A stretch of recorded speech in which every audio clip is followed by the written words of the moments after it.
बनाने पड़ेंगे, अलग बनाने पड़ेंगे। ये तो पता है टेबल में 2 कॉलम भी हो सकते हैं, 3 भी, 1 भी, 10 भी हो सकते हैं, 100 भी। तो हमने क्या किया, रीयूजेबिलिटी के लिए हम 5 ही मेथड बनाएंगे सेव और अपडेट डिलीट फाइंड डिस्प्ले के लिए। और यहां पे हम लोग उनको 500 टेबल के साथ यूज कर, 1000 टेबल के साथ यूज कर लो। यही तो है असल में रीयूजेबिलिटी। इसीलिए हम लोग क्या बना रहे हैं, रिपॉज। तो यही हमने कल शुरू किया था, रिपॉजिटरी पैटर्न बोलती है ठीक। और मैंने बताया था ये अभी नहीं ज्यादा समझ आएगा, अभी 30-40% भी आ जाए वो बहुत है। जब ये पूरा स्ट्रक्चर बन जाएगा और फिर आपको ये पूरी प्रोसेस पता चलेगी। तो मैंने डाटा एक्सेस पे जाके ये रिपॉजिटरी फोल्डर बनाया था, यहां पे थे, और उसके अंदर एक सब फोल्डर बनाया था आई रिपॉजिटरी। अब आई रिपॉजिटरी में हम क्या बनाते हैं, इंटरफेस, और रिपॉजिटरी में हम बनाएंगे क्लासेस। यानी हमेशा एक इंटरफेस बनेगा, एक क्लास। क्यों बनाते हैं ये DI के लिए, डिपेंडेंसी इंजेक्शन बताया हुआ। DI अगर आप इंप्लीमेंट करते हो तो परफॉर्मेंस बेहतर होती है। उसमें आपको क्लास का ऑब्जेक्ट खुद बनाने की जरूरत नहीं होती। DI में जो क्लास यूज करनी खुद ऑब्जेक्ट बनाता है और खुद ही डिस्ट्रॉय करता है। इसलिए डिपेंडेंसी इंजेक्शन का भी हमें ध्यान रखना है ठीक। तो जो मैं काम करवाता हूं इसको 5-6 बार आप लोग करो। तो आई रिपॉजिटरी में गए, ये इंटरफेस बना रहे थे। इंटरफेस किसके लिए होते हैं, इसमें सिर्फ मेंबर डिक्लेयर होते हैं। क्या होते हैं इसमें, डिक्लेयर।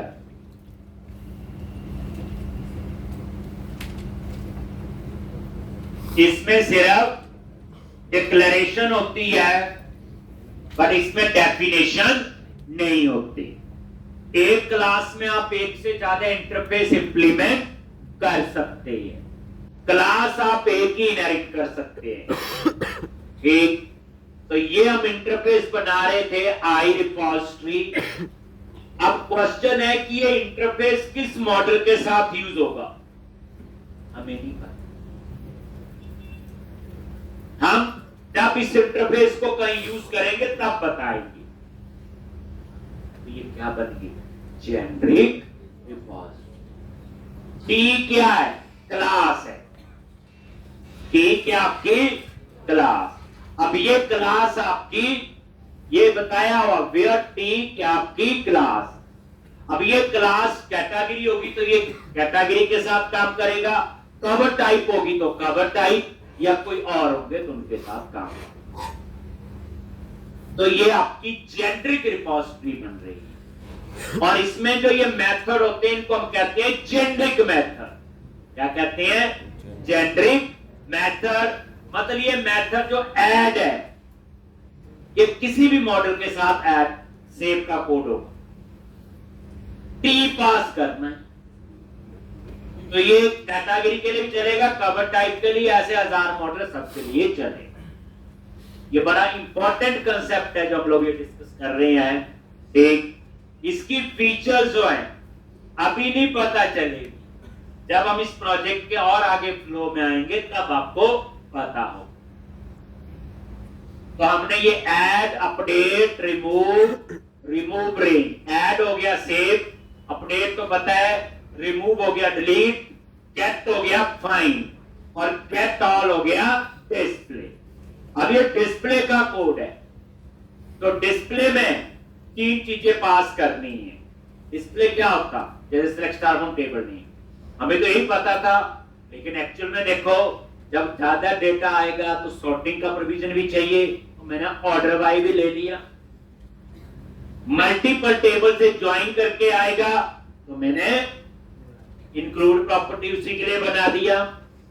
और कंडीशन सिंपल हमेशा यही थोड़ी होगी, select star from TBM, where जिनकी सैलरी इतने से ज्यादा है तो वो भी डिस्प्ले का कोड, तो इसलिए यहां कोई भी फिल्टर कंडीशन हो सकती। ये जो हम एक्सप्रेशन लिख रहे हैं आई क्वेरीएबल, ये क्या इंटरफेस तो है, ये आई क्वेरीएबल, आई ऑर्डर क्वेरीएबल मैंने नहीं बनाई, ये बने हुए इंटरफेस है।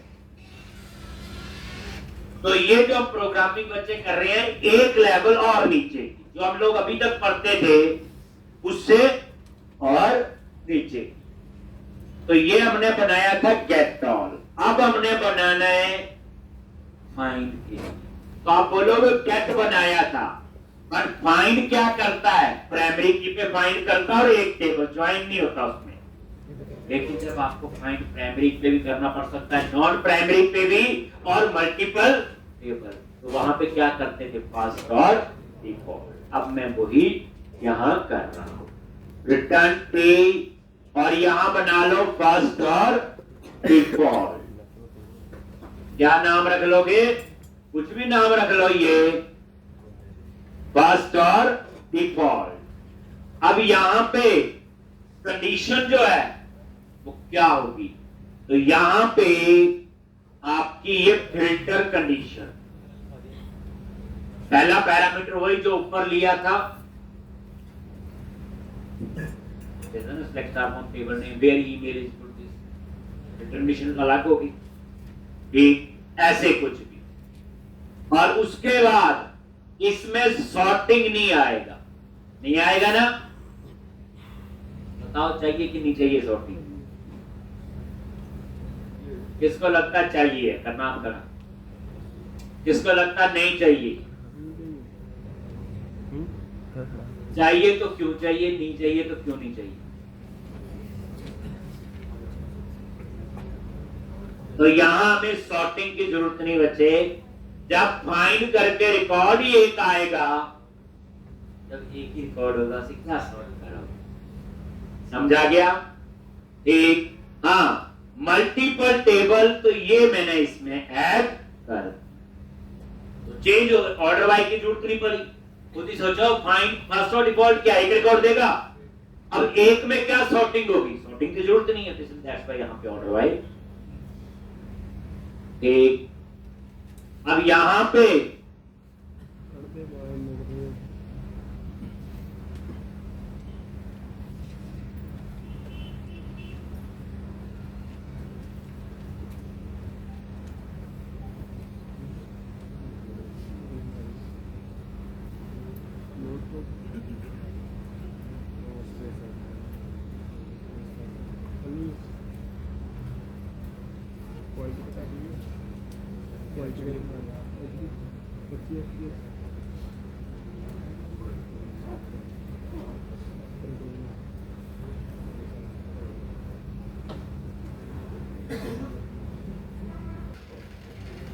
अब आपने क्या करना है, तो ये आपका इंटरफेस बन गया, ठीक, क्या बन गया, ये आपका इंटरफेस, ठीक। अब यहां पे इसके लिए आप क्या बनाओगे,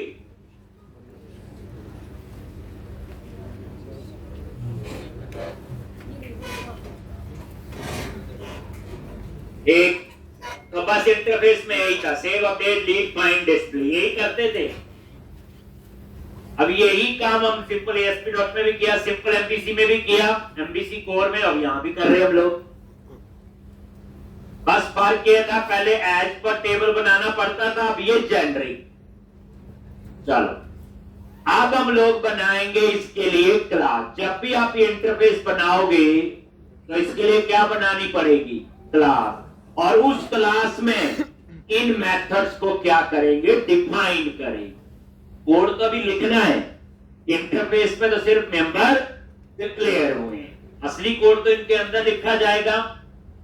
चलो तो अब क्या करो, रिपोजिटरी फोल्डर में आ जाओ, दो फोल्डर हैं, रिपोजिटरी फोल्डर में आ गए,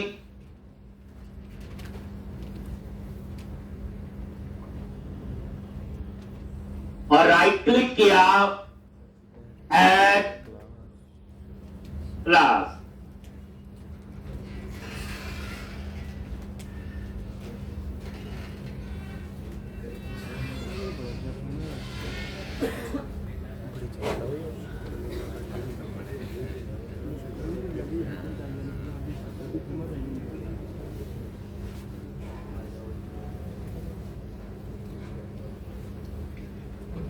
एक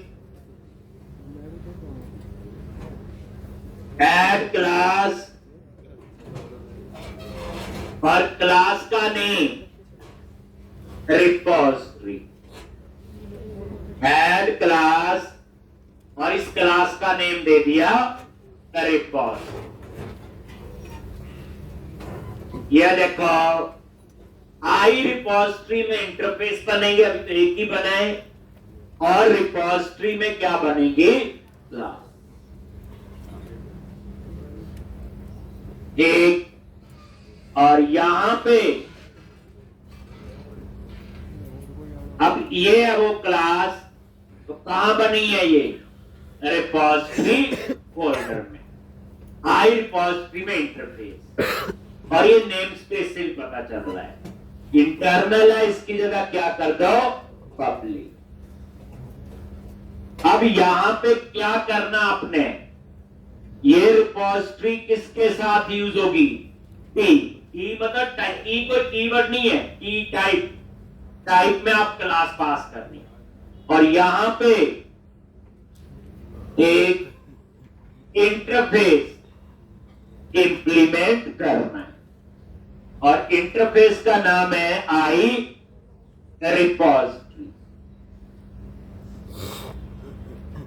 इंटरफेस का नेम क्या आपका? आई रिपोजिटरी।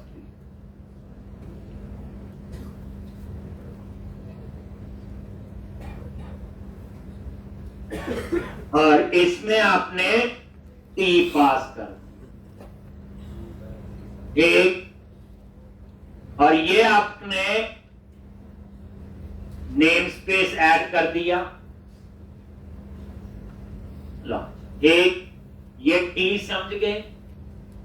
कैटेगरी होगा तो कैटेगरी के लिए चलेगा, कवर टाइप होगा तो कवर टाइप। पहली बात, इंटरफेस क्लास इकट्ठे काम कर रहे हैं।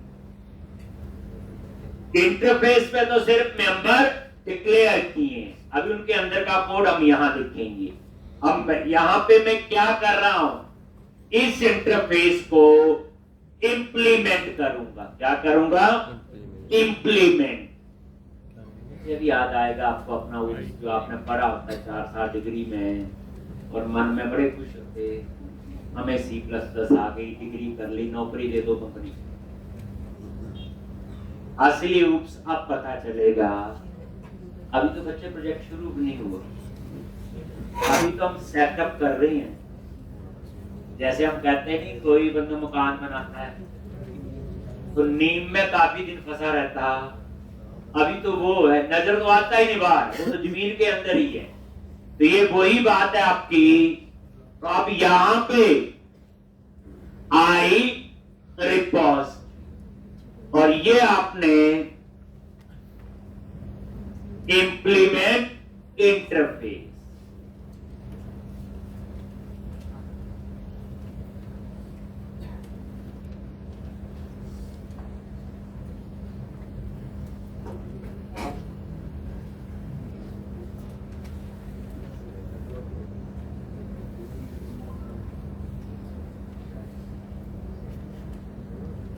एक ये देखो इंटरफेस को कैसे इंप्लीमेंट करोगे।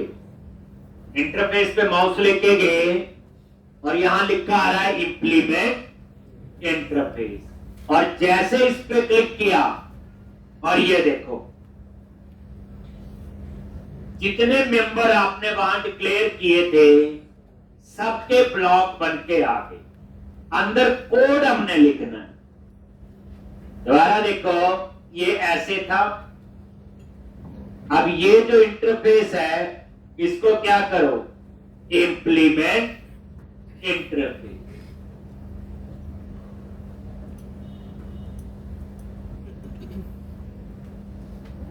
इंप्लीमेंट इंटरफेस इंप्लीमेंट कर।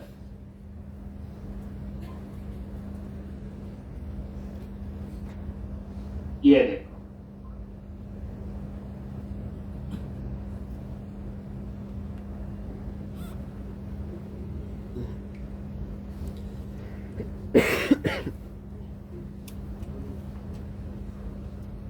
एक ये देखो आई रिपोजिटरी,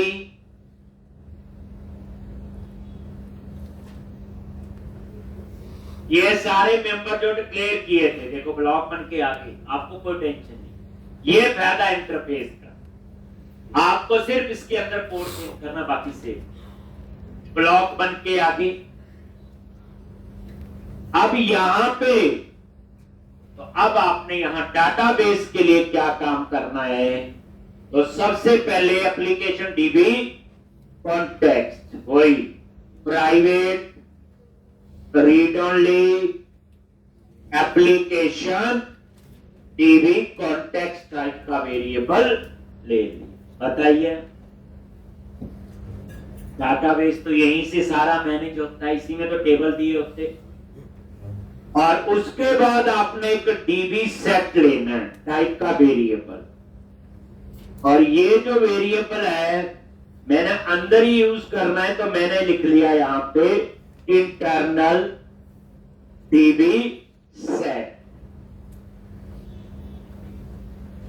और यहां पे टी, और ये उस टाइप का हमने एक वेरिएबल लिया।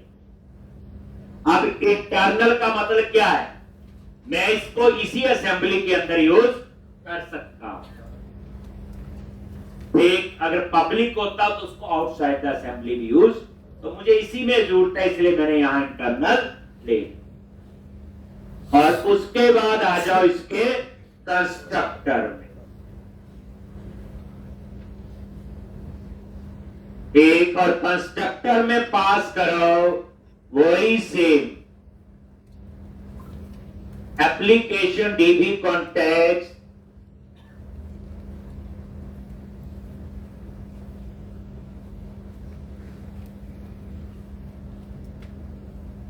एक वो इनिशियलाइज कर दिया, और यहां पे dB set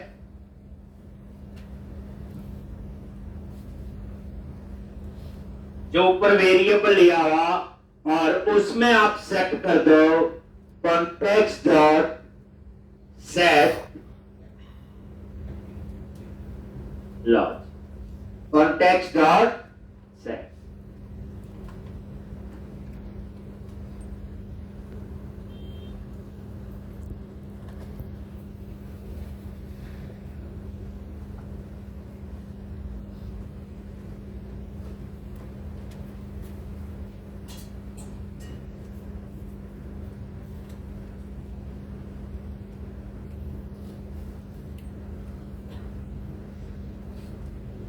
Context dot set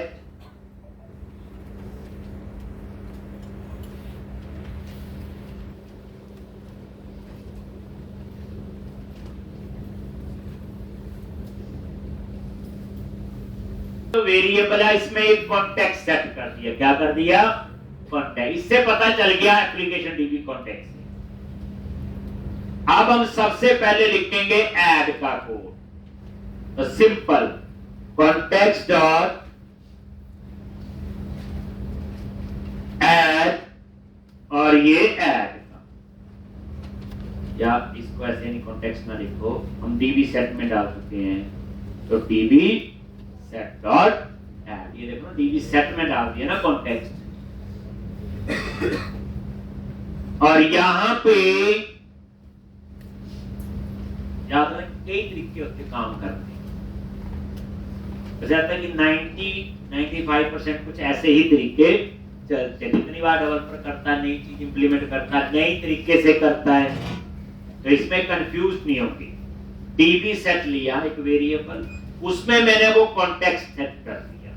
अब उसमें क्या आ रहा है, टी, जो भी टी होगा, कैटेगरी होगा या कवर टाइप, अब उसमें सेव करना है, तो क्या लिखा, डीबी सेट डॉट ऐड।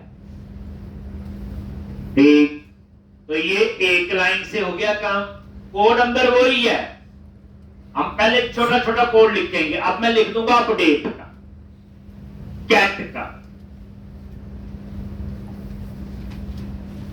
तो डीबी सेट डॉट ऐड मैंने एक बार सेट कर दिया ना बच्चे, यहां पे सेट कर दिया, नहीं कर दिया एक बार। DB set is equal to context dot set, T set कर दिया। अब बार बार नीचे मुझे टी लिखने की जरूरत नहीं है, बस डीबी सेट डॉट ऐड। नहीं तो हम क्या लिखते थे, underscore context dot employees dot add, underscore context dot department dot add, underscore context. Every time मुझे उस एंटिटी का नाम देना पड़ता था। मैंने क्या किया, एक बार ही कंस्ट्रक्टर में वो एंटिटी सेट कर दी, बस और कुछ नहीं, और आसान बना दिया। अब ये फाइंड का कोड लिख लो, जो छोटा छोटा कोड है। क्या लिखेंगे फाइंड में, एक रिटर्न करेंगे डीबी सेट डॉट फाइंड, क्या पास कर दिया, आई।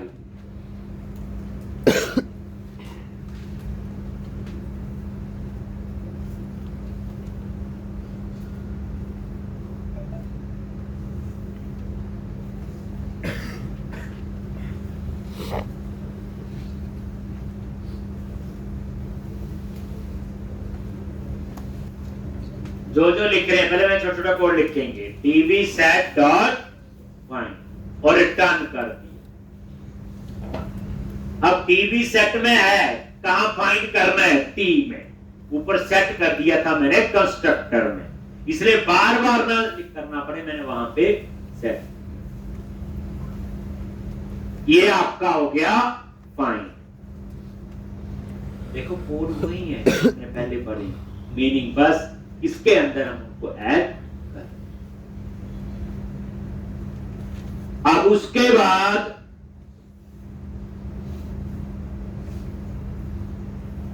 ये रिमूव का, ये किसका कोड है, रिमूव का। क्या लिखोगे, DB set dot remove laws.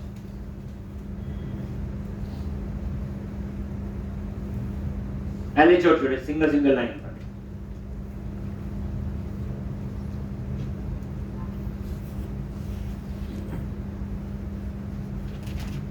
लेकिन आप ये नोटिस करो, जो आप ये चीज बना रहे हैं, ये एक टेबल के लिए नहीं है, ये आपकी 100 टेबल 200 टेबल जितने भी मॉडल होंगे सबके साथ ये चल।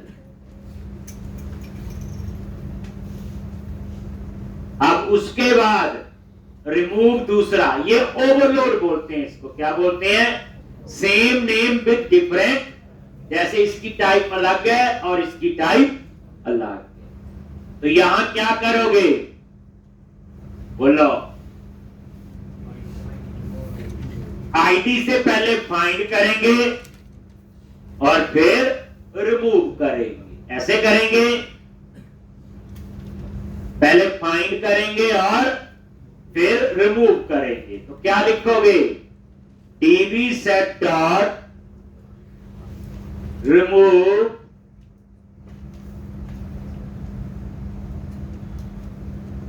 और यहां पे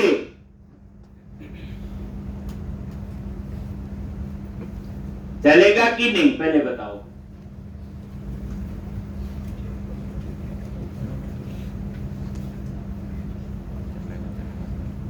चलेगा कि नहीं। ये जो गेट है ये वही आ गया जो मैंने ऊपर बनाया था। तो गेट क्या कर रहा है, जो आईडी पास करोगे उसी को फाइंड करके रिटर्न कर रहा है ना ट्री में, ठीक। तो ये वही तो कर दिया, तो उसने इसके अंदर फाइंड कर दिया और जो फाइंड करके एंटिटी आई उसको क्या कर दिया। अब आपको अगर ये ना याद हो तो ऐसे लिख लो बीच में, डीबी सेट डॉट फाइंड, बात वही है। ये इसका मेथड है जो बना हुआ, और गेट जो हमने बनाया तो इतना ही फर्क है। अब गेट के अंदर भी यही लिख रहे हैं हम लोग। तो चीज को जितना इजी, जितना कोड को समझ के हम लिखें तो बेटर है, ठीक। तो ये आपका हो गया रिमूव का। अब कौन सा है? Remove range. क्या लिखोगे? TV set dot remove range और ये वैल्यू। देखो, जब बच्चे काम करते हैं प्रोजेक्ट में, कोड क्लीन होना चाहिए।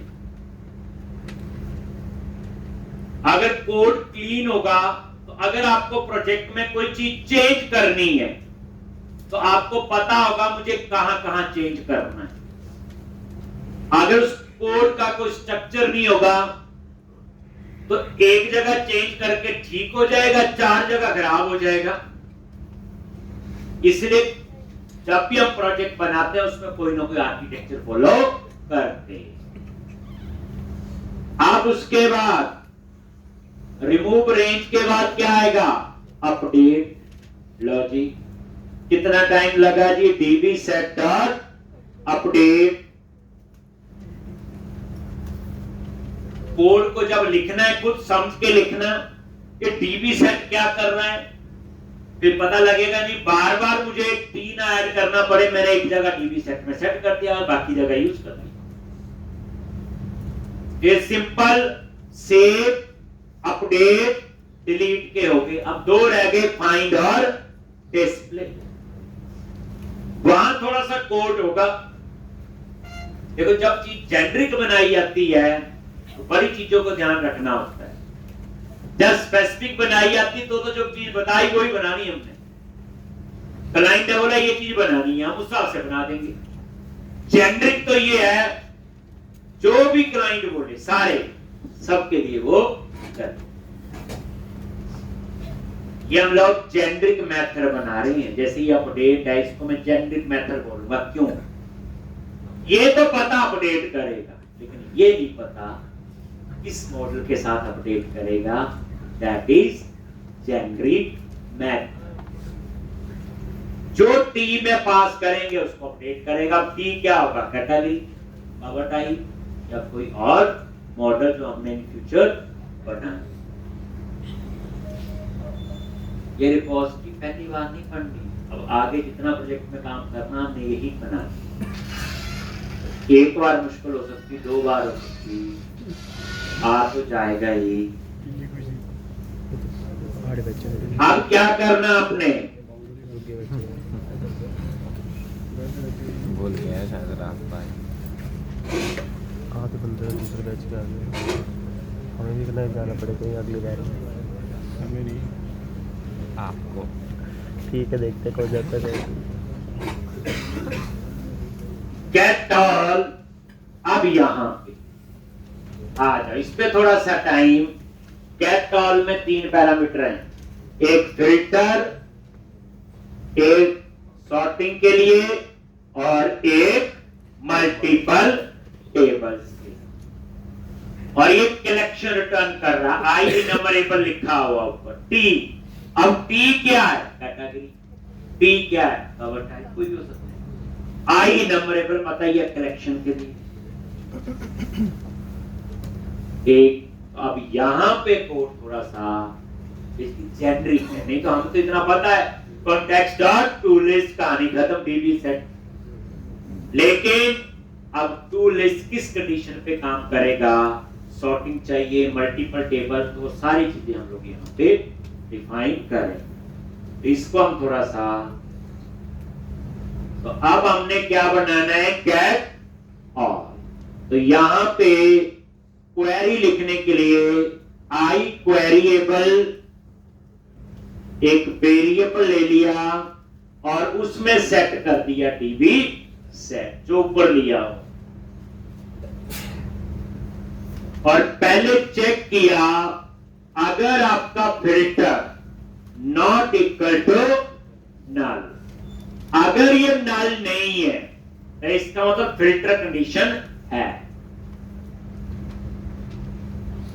Filter condition select star from this where salary greater than this and salary less than this। तो बिटवीन 2 सैलरी के बीच के एम्प्लॉय आए, दैट इज फिल्टर कंडीशन। ठीक, तो यहां पे क्या लिखोगे? Query is equal to query dot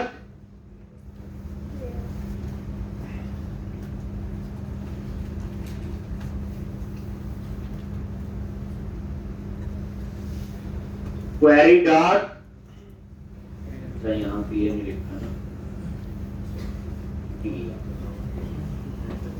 तो टी कर दो, क्वेरी डॉट वेयर तभी बनेगी ना जब कंडीशन कलेक्शन हो। आई क्वेरीएबल टी। अब इस क्वेरी में क्या हो गया, वही क्वेरी डॉट वेयर हो गया, वेयर कंडीशन।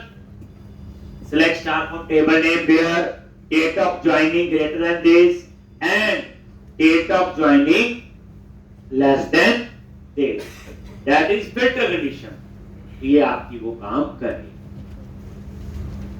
अगर आपका null है तो इसका मतलब पता क्या हुआ, डॉट टू लिस्ट। तो हम लिखते हैं context dot employee dot to list, कोई कंडीशन नहीं। बच्चे ऐसी कंडीशन होती है जिसमें मल्टीपल रिकॉर्ड्स आते हैं। डिस्प्ले का काम है, इस डिपार्टमेंट के सारे एम्प्लॉय चाहिए, select of table and where department, तो उस केस में है तो डिस्प्ले का बोर्ड, पर किसी कंडीशन पे ये फिल्टर होते हैं। अब उसके बाद मल्टीपल टेबल्स, ठीक, क्या लिखोगे, if include properties is not equal to m। अब यहां पे क्या होगा, मल्टीपल टेबल पता कैसे होंगे इसमें, इंक्लूड प्रॉपर्टी में मान लो दो टेबल है तो category comma cover type comma मान लो कोई और है, जैसे कंट्री स्टेट सिटी किया था, इंक्लूड नहीं करते थे यूज, ये वो चीज बनानी। तो पहली बात, इंक्लूड प्रॉपर्टी वेरिएबल के अंदर ऐसे मल्टीपल टेबल होंगे और कॉमे से स्प्लिट करके, कैसे होंगे, कॉमा लगा हुआ ना, जैसे एक टेबल कॉमा, दूसरा टेबल कॉमा, तीसरा कॉमा, चौथा, जो हम लोग इसमें पास करेंगे। तो अब मैं क्या करूंगा, कॉमे से स्प्लिट करके मैं एक एरे बनाऊंगा। क्या बनाऊंगा, क्योंकि इंक्लूड प्रॉपर्टी एक स्ट्रिंग वेरिएबल है, इसमें तो ऐसे स्टोर होगा स्ट्रिंग की तरह, लेकिन मैंने इससे एक एरे बनाना है। तो कैसे बनाओगे, तो फॉर लूप लगाऊंगा, मैं उसी के अंदर लिख दूंगा, ठीक, तो कैसे, फॉर ईच, ये फॉर ईच लूप पता ही है आपको, where include property, ये वेरिएबल ले लिया, where include properties in, और ये आपका जो ऊपर वेरिएबल है। डॉट कौन सा मेथड होता है, स्प्लिट। देखो हर एक लैंग्वेज में अलग अलग होता है, अगर किसी स्ट्रिंग को एरे में कन्वर्ट करना हो, पीएचपी में एक्सक्लूड होता है, ऐसे ही जावास्क्रिप्ट वगैरह की बात करें तो वहां भी स्प्लिट होता है। मेरा मतलब कहने का, कोई नई चीज पढ़ रहे हो और स्ट्रिंग को एरे में कन्वर्ट करना है तो आप गूगल से पूछ लोगे कि सी शार्प में क्या करते हैं, तो बता देगा क्या होता है, स्प्लिट।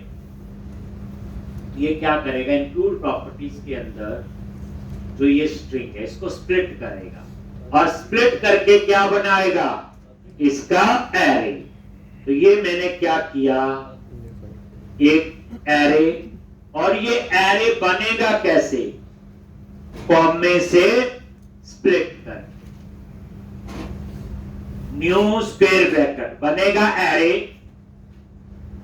बट एरे बनने के लिए क्या है, तो जिसके बीच में कॉमा हो, तो मतलब कैटेगरी एक एरे एलिमेंट हो गया, कवर टाइप दूसरा।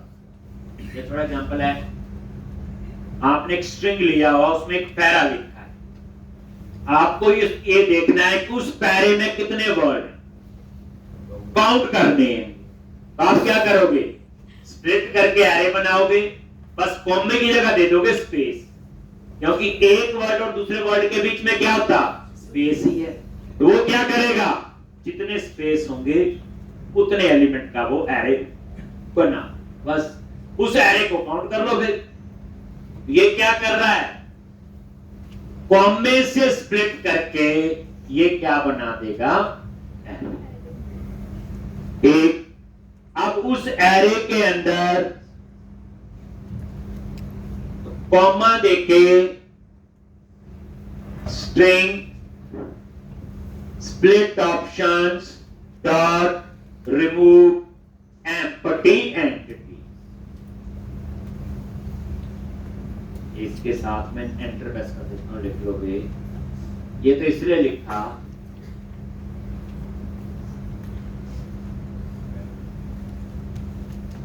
string split options dot remove empty entity। मतलब ये है, मान लो कई बार हो गया ऐसे खाली कॉमे लिखे हैं तो ये क्या करेगा, एरे तो बना ही देगा चाहे खाली बना देगा। तो इसलिए क्या किया मैंने, वो लिख दिया string split option dot remove empty entity. उनको क्या कर देगा, होगा क्या, अब एक एक लूप चलेगा। इंक्लूड प्रॉपर्टी में वो एक एक टेबल का नाम आ जाएगा और उसके बाद query is equal to query dot, लिखना तो वही है इंक्लूड, बस इंक्लूड वही है जो हम लोग लिखते थे, query is equal to query dot include. लिखते नहीं थे हम लोग underscore context dot register dot include city, फिर dot include state dot include, लिखते नहीं थे डॉट इंक्लूड, वही वो लूप चलाना। क्वेरी में तो आपका डेट आ गया होगा, जो क्वेरी होगी डॉट इंक्लूड। अगर मल्टीपल टेबल हैं, कंडीशन भी लगा दी not equal to null. Multiple table form में से स्प्लिट करके होंगे, तो मैंने क्या किया, फॉर्म में से स्प्लिट करके ये क्या बनाता है, एक मान लो दो टेबल हैं, दो बार लूप चलेगा, एक एक एरे एलिमेंट इसमें आ जाएगा और उसके बाद उसको इंक्लूड कर, पहले कैटेगरी आएगा फिर कवर टाइप। चार टेबल है तो चार बार लूप चलेगा, ठीक। अब उसके बाद थर्ड रह गया, क्या था, सॉर्टिंग का। तो एक क्या लिखोगे, order y is not equal to null, ठीक। तो वो क्या करे, रिटर्न, और यहां पे आगे कोड को लगा ऑर्डर वाई किसको करना है, क्वेरी डॉट टू लिस्ट, तो उसको क्या कर देगा, सॉर्ट, ठीक। अदरवाइज यहां पे रिटर्न कर दिया आपने, बताता हूं कब चलेगा, क्वेरी डॉट टू लिस्ट। मैं एक बार सारा केस समझाता हूं कि कैसे काम करेगा पूरा। मान लो हमारी रिक्वायरमेंट सिंपल, एक टेबल से ही सारा डाटा उठाना, जैसे हम लिखते थे underscore context dot employ dot to list. तो पता कौन सा केस होगा, ये कोई नहीं चलेगा, बस इतना ही चलेगा, क्वेरी डॉट जो हम लिखते, समझा गया, ये तो चलेगा। तो सिंपल आप लिखते हैं underscore contact department dot to list, designation dot to list, वो ये। चलो अगर आपने बोला इस डिपार्टमेंट से, मतलब आपकी कोई सिलेक्शन आपको टेबल नेम पे डिपार्टमेंट नंबर 10, अब 10 डिपार्टमेंट नंबर में 15 एम्प्लॉई हैं, तो उनका डाटा आना चाहिए, तो सिर्फ आपका ये पार्ट चले, वो फिल्टर वाला चल जाए, डॉट टू लिस्ट। अगर उसमें मल्टीपल टेबल है, क्वेरी के अंदर जैसे dollar underscore context dot register dot include 2-3 table है, तो फिर ये नहीं चलेगा, बाकी सारा चलेगा। अगर उसमें सॉर्टिंग भी है तो वो जब सॉर्ट करेगा तो बच्चे यहीं से रिटर्न कर देगा ना, ऑर्डर बाय टू लिस्ट नीचे वाला नहीं चलेगा। तो हाँ, जब कोई चीज ऐसे जेनरिक बनाई जाती है तो वो चीज ऐसी होती कि वो हर केस में चलना चाहिए। कोई केस कब यूज होगा कब नहीं होगा डिपेंड करता आगे जाके। तो ये ज्यादा पता चलेगा जब मैं ब्रेक पर लगाऊंगा और इसको यूज कर। अब हम लोग बनाने जा रहे हैं फाइंड का। किसका? तो वो बनाया हो फर्स्ट और डिफॉल्ट। कौन सा जी? फर्स्ट और डिफॉल्ट। इसमें दो ही पैरामीटर हैं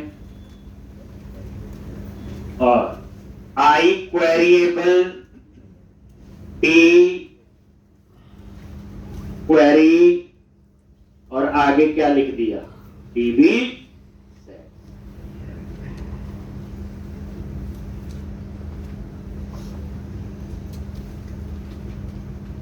ये बड़े गुस्से से देख रहे हैं। अब ऐसा ही पढ़ना है। मैं क्यों कहता हूं 5-6 बार प्रोजेक्ट बनाएंगे तब जाके आपको पता चले। रोज के 6-7 घंटे चाहिए। छुट्टी तो दूर की बात है लेकिन इतनी प्रैक्टिस करोगे तभी हम प्रोजेक्ट बना पाएंगे। आप खुद सोचो, जब आप जॉब पे जाते ये चीजें उस समय यूज होती हैं। अब एक फ्रेशर बच्चा जाके स्क्रीन के आगे बैठ जाता बेचारा, सोचो उसके साथ क्या होगा। उसे कई दिन तो रिपोजिटरी नहीं पता चलेगी। यहाँ तो बिल्कुल आप ये लेके चलो हमारी जॉब लग गई और हम वहां प्रोजेक्ट बना रहे हैं। बस फर्क इतना ही, यहाँ चीज बताई जा रही है, वहां कोई नहीं पता। एक ये इसमें फर्क होता है। नहीं तो कोई सोचता है जॉब में देखेंगे बताएंगे, तो बेचारों के पास अपना इतना काम होता है, दूसरों को क्या बताएं। हमारी कंपनी में जाते हैं तो कई बच्चे थोड़े से होते हैं, कोई बताएगा। आदत पड़ी होती जैसे मैं पढ़ाता हूँ तो कंप्लेंट करते हैं, सर नहीं बताया किसी को। वो बेचारा अपने परेशान होता अपने प्रोजेक्ट पे, वो आपका बैठ के कोड ठीक करेगा, घंटा 2 घंटे लगाएगा, आप फिर गलती डाल दोगे। कभी कभी तो सारे कर देते हैं, ठीक है 1-2 दिन बाद कोई एरर कर दी थी, लेकिन आप चाहोगे 1-2 घंटे बाद 4 घंटे बाद हमारे साथ, मैं लैब में देखते रहता हूँ तो वहां पे पूछ ही रहे होते कहीं ये गलती वो गलती। कहने का था गलतियां भी कोड में डाल देते हैं, वहां तो लिखना ही खुद पड़ेगा सारा। तो सॉल्यूशन बच्चे सिर्फ प्रैक्टिस है। अब 1-2 बार से तो कुछ होने वाला नहीं। अब आपका आ गया सबसे पहले if filter is not equal to null, तो क्या लिख दिया? ये अभी नीचे समझाया। निकलेगा प्रैक्टिस में खुशी है। उसके बाद इंक्लूड प्रॉपर्टीज, क्योंकि मल्टीपल टेबल हो सकती है। ये फर्स्ट और डिफॉल्ट है, फाइंड नहीं है।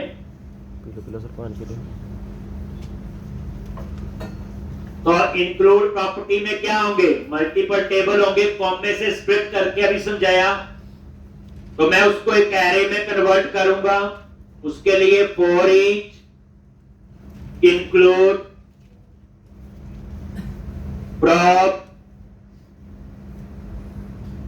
और यहां पे प्रॉपर्टी डॉट स्प्लिट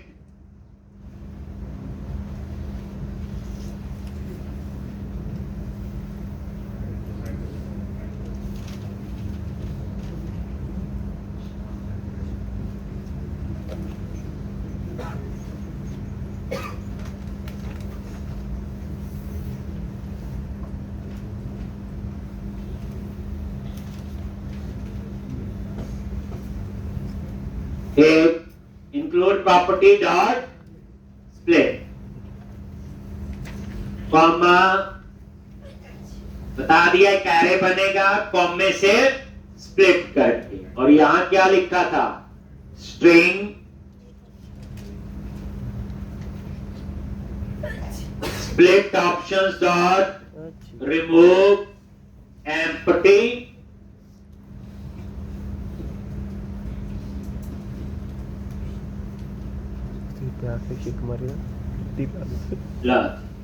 और यहां पे query is equal to query dot include, और नहीं और यहां पे रिटर्न कर दिया 6 महीने बाद क्वेरी डॉट फर्स्ट और डिफॉल्ट।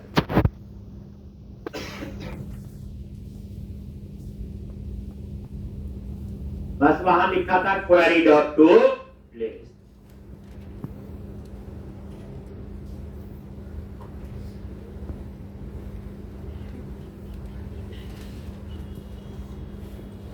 तरह से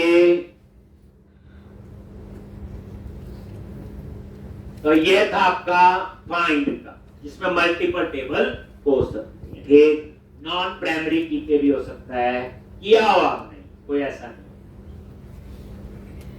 तो अभी तक जितना हमने पढ़ा, ये मेरी एक जेनेरिक रिपोजिटरी तैयार हो। ध्यान से अब नेक्स्ट स्टेप देखना।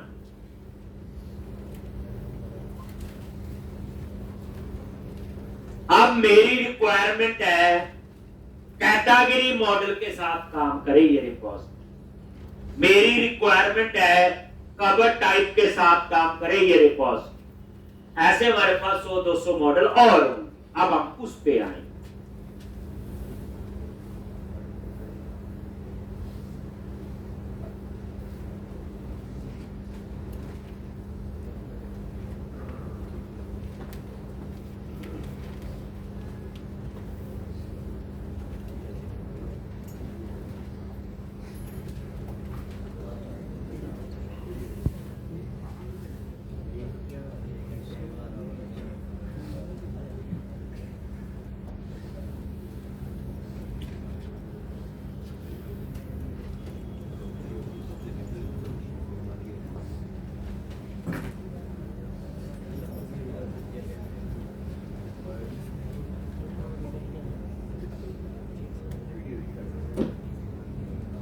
क्लियर है? तो अब आपका नेक्स्ट स्टेप क्या होगा? तो ये समझ आ गया, मैं इसको क्लोज कर रहा हूं। और ध्यान से अब मैं बनाऊंगा जिस मॉडल के लिए रिपोजिटरी चाहिए होगी। नेक्स्ट स्टेप, ये लेयर हो गई, एक लेयर में मॉडल बना, दूसरी लेयर हो गई जेनेरिक रिपोजिटरी। अब तीसरी लेयर हो गई उस स्पेसिफिक मॉडल के लिए रिपोजिटरी। तो क्या करोगे? रिपोजिटरी में गए और आई रिपोजिटरी। अब हम एक इंटरफेस बनाएंगे, उसका नाम रखेंगे आई कैटेगरी रिपोजिटरी। आई कैटेगरी रिपोजिटरी। आई रिपोजिटरी पे राइट क्लिक किया, ऐड,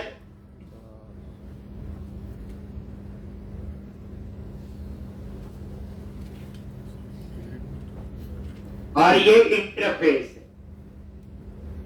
जरा देखो, आई रिपोजिटरी फोल्डर पे राइट क्लिक किया,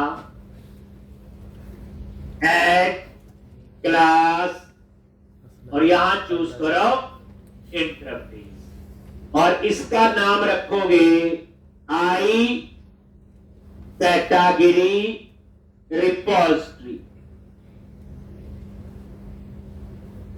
आई कैटेगरी रिपोजिटरी।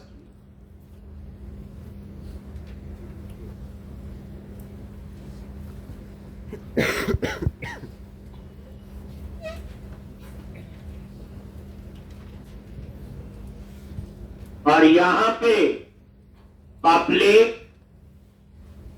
इंटरफेस और आई कैटेगरी रिपोजिटरी। ठीक,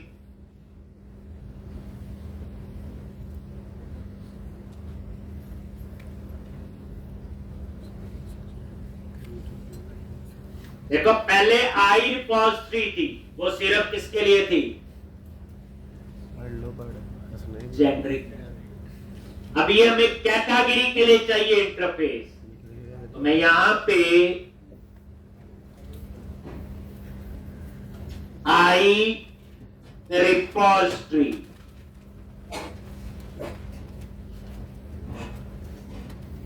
और ये किसके लिए है? ई नहीं लिखना, अब तो हमें पता है कैटेगरी।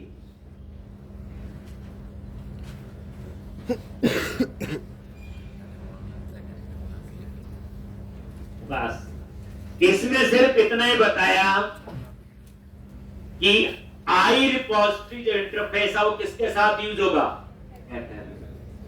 देख लो, आई कैटेगरी पे एफ्टर प्रेस करो, ये देखो आ गए यहां पे, और यहां टी में क्या पास किया?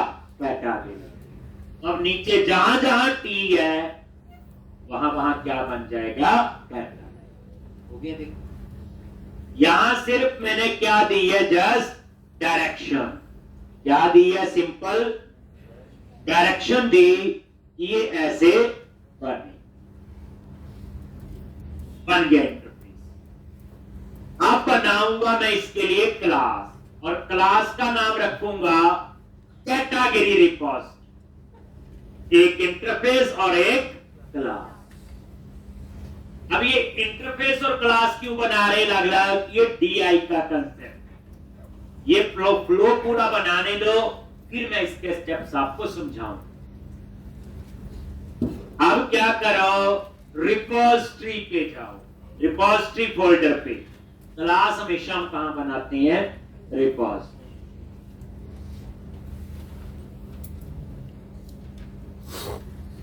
रिपोजिटरी पे राइट क्लिक किया, ऐड क्लास, और क्लास का नाम है category repository.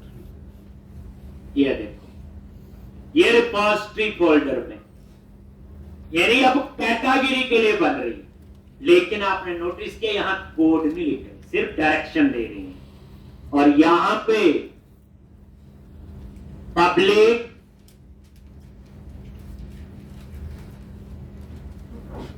Class category repository, और यहां पे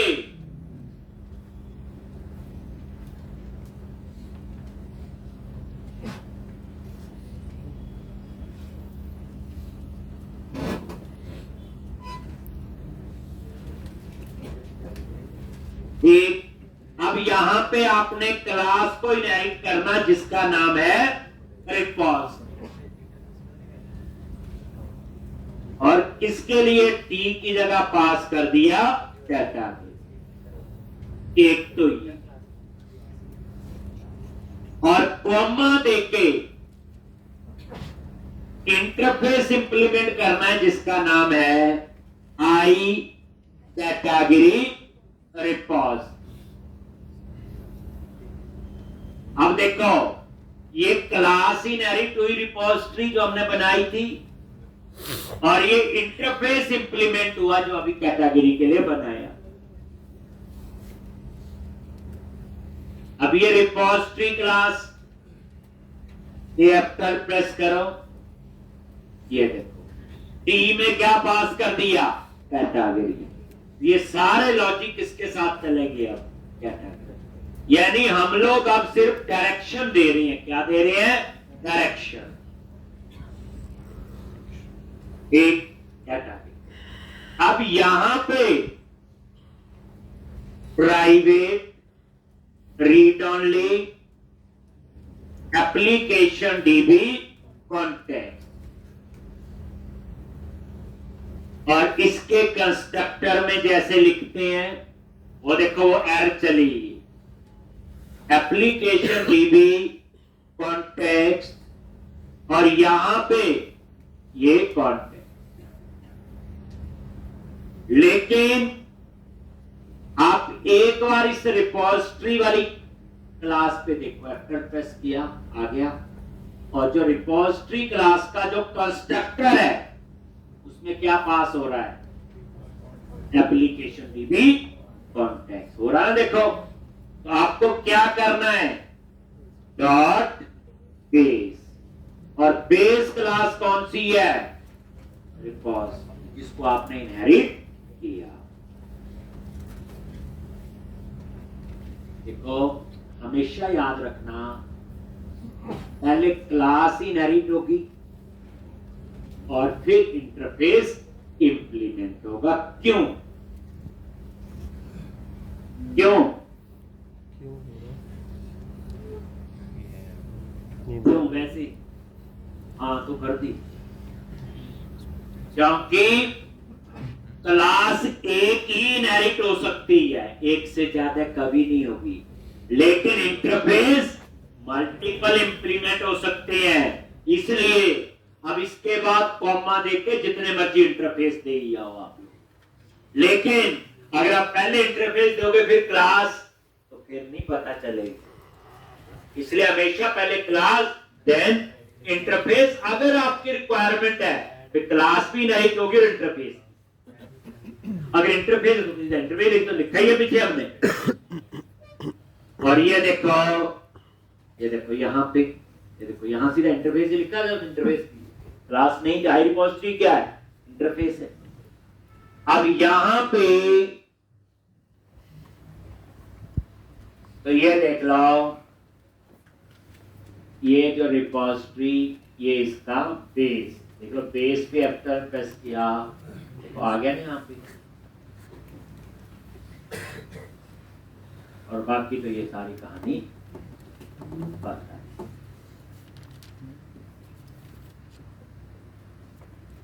ओके, यानी पता अब क्या हुआ? कैटेगरी मॉडल के लिए आपने सेव अपडेट लीव लाइन इस पे लिख दी, तो टाइम तो पता नहीं लगा। अभी देखना, हम 5 मिनट में कवर टाइप के लिए लिख दें, क्योंकि अब हम बना चुके हैं जेनरिक रिपोजिटरी। फायदे आएंगे अभी नजर आपको। ठीक, तो अब हम एक और रिपोजिटरी बनाएंगे, बन गई किसके लिए? कवर टाइप के लिए। क्या लिखोगे?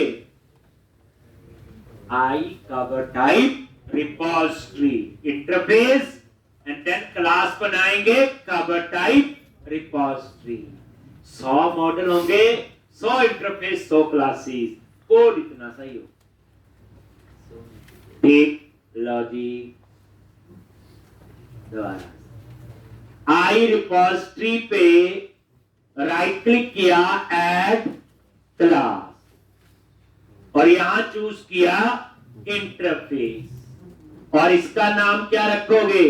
I cover type repository. I cover type repository.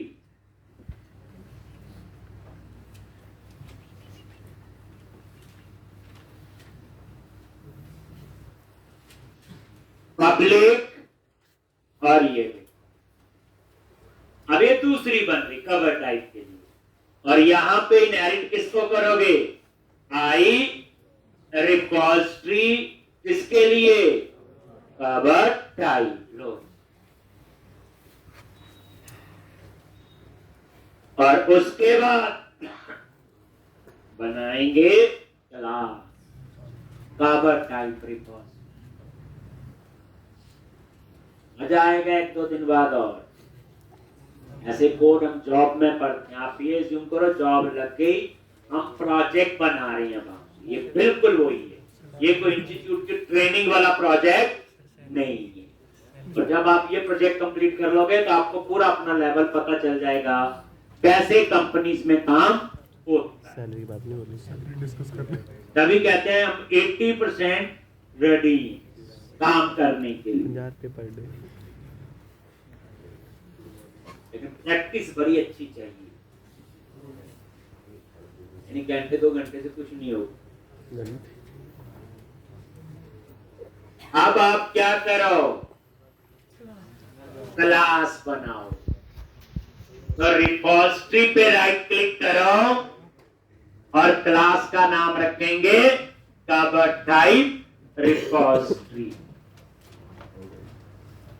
अभी पता क्या करते थे पहले? सीधा मॉडल, सीधा कंट्रोलर, सीधा कहते हैं प्रॉपर लेयर्स में जो हम काम करते हैं। पाइपलाइन जैसे है, सिक्योरिटी होती है ना, जेट सिक्योरिटी होती है, उसमें ही होते ना, बाई सिक्योरिटी, ये सिक्योरिटी, तो उसमें सर्कल ही होता है ना, ये वही चीज आपकी बन रही। परफॉर्मेंस वाइज भी बेटर होगा, सिक्योर भी होगा। अभी पूरा सिस्टम बनने दो। अब आप रिपोजिटरी पे राइट क्लिक करो, ऐड क्लास, और क्लास का नाम आप रखोगे कवर टाइप रिपोजिटरी। ठीक, और यहां पे पब्लिक, और यहां पे इनहेरिट करोगे क्लास को, रिपोजिटरी। इसके लिए कवर टाइप और कॉमा देके क्या इंप्लीमेंट करोगे, आई कवर टाइप, बोलो इंटरफेस। और यहां पे private read only application dB context, और इसको क्या करो, कंस्ट्रक्टर में पास कर दो, और यहां पे इसको इनिशियलाइज कर, और ये आपका जो है बेस। ये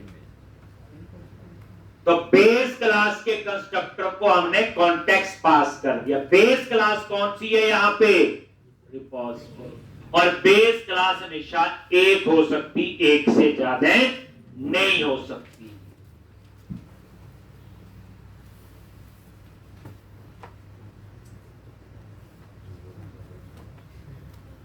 तो आपका रूल क्या बना, मॉडल बनाओ, आते हैं बनाने, 2 बनाए 200 बना लो, बना लेंगे। जेनेरिक रिपोजिटरी कॉमन हो, वो 2 के साथ भी चलेगी, 200 के साथ, जो मैंने आई रिपोजिटरी और रिपोजिटरी बनाई। ठीक है जी। उसके बाद जिस टेबल पे वो रिपोजिटरी अप्लाई करनी, फिर वो बनाई, जैसे I category repository, then I cover type repository, then उनके लिए दोनों क्लास बनाई, कैटेगरी रिपोजिटरी और कवर टाइप रिपोजिटरी। खत्म नहीं है, अभी तो कंट्रोलर बड़ी दूर बनेगा, एक फिर व्यू बनेंगे। अब नेक्स्ट लेयर में हम लोग क्या करेंगे, इसको program.cs में ऐड करेंगे, तब जाके वो प्रिंट होगी, तब जाके वो DI का कंसेप्ट है, बट इस काम के लिए ना कल लाना पड़ेगा।